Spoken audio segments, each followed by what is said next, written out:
Hi నమస్తే, నేను మీ Ramya. Welcome back to Jasvi cooking recipes. ఈరోజు నేను క్యాబేజీ ఫ్రై ఎలా ప్రిపేర్ చేయాలో చూపిస్తున్నానండి. చాలా ఈజీగా సింపుల్గా చేసేసుకోవచ్చు. ముందుగా స్టవ్ ఆన్ చేసి కళాయి పెట్టుకొని అందులో 4 టేబుల్ స్పూన్స్ ఆయిల్ వేసుకోవాలి. ఆయిల్ హీట్ అయిన తర్వాత 2 టేబుల్ స్పూన్లు పోపులు వేసుకోవాలి. శనగపప్పు, మినపప్పు, ఆవాలు, జీలకర్ర ఇవన్నీ కలిపి 2 టేబుల్ స్పూన్లు వేసుకోవాలి. తర్వాత ఇందులోకి 1 స్పూన్ అల్లం ముక్కలు, 4 పచ్చిమిర్చి, 1 రెమ్మ కరివేపాకు, 5-6 వెల్లుల్లి వేసుకొని ఫ్రై చేసుకోవాలి. లైట్గా ఫ్రై అయిన తర్వాత 2 ఆనియన్స్ ఇలా ముక్కలుగా కట్ చేసుకొని వేసుకోవాలి. ఆనియన్ లైట్గా ఫ్రై అయిన తర్వాత 2 కప్పుల క్యాబేజీ ముక్కల్ని ఇలా చిన్నగా కట్ చేసుకొని వేసుకోవాలి. ఇప్పుడు ఇందులో 1.5 స్పూన్ సాల్ట్ వేసుకొని బాగా కలుపుకొని సిమ్లోని ఫ్రై చేసుకోవాలండి మూత పెట్టి.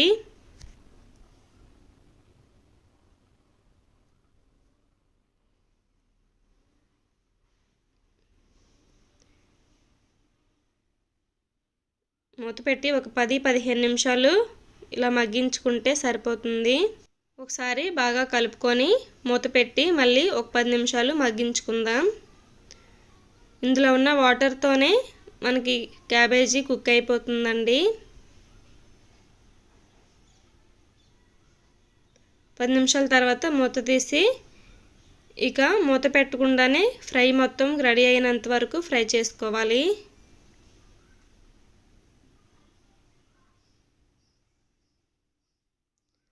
సిమ్లోనే ఉంచుకొని ఫ్రై చేసుకోవాలండి.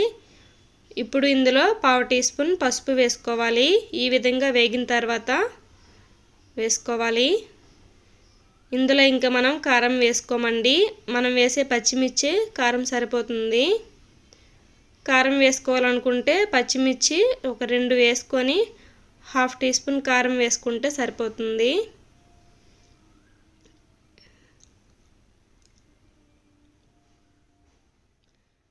క్యాబేజీ ఉడికిందో లేదో చెక్ చేసుకుందాం. ఈ విధంగా ఫ్రై అవ్వాలండి. రెడీ అయిపోయింది మనకి క్యాబేజీ ఫ్రై. ఇప్పుడు ఒక బౌల్లోకి తీసుకుందాం.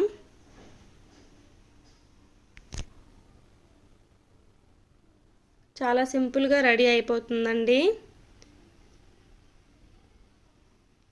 క్యాబేజీ ఫ్రై రెడీ అయిపోయింది. ఈ రెసిపీ మీకు నచ్చినట్టయితే నా ఛానల్ని లైక్ చేసి షేర్ చేసి సబ్స్క్రైబ్ చేసుకోండి. గంట సింబల్ను కూడా ప్రెస్ చేయండి.